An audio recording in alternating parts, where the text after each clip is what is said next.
नमस्कार, पंचनामा न्यूज साठी मी संतोषी जगदाळे आपल्या सर्वांचे स्वागत करीत आहे। आपण पाहत आहात पंचनामा न्यूज। पंचनामा जेव्हा कळेल निकाल नव्हे न्याय मिळेल। आपण पाहूया सविस्तर बातमी।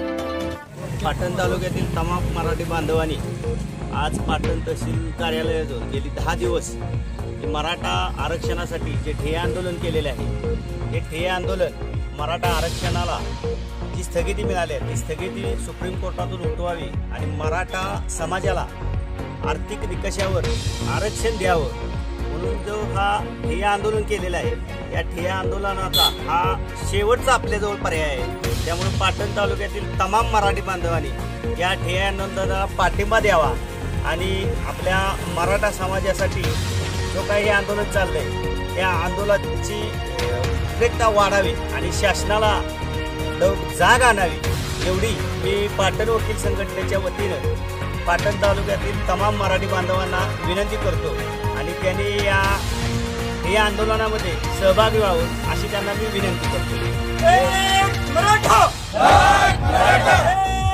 मराठा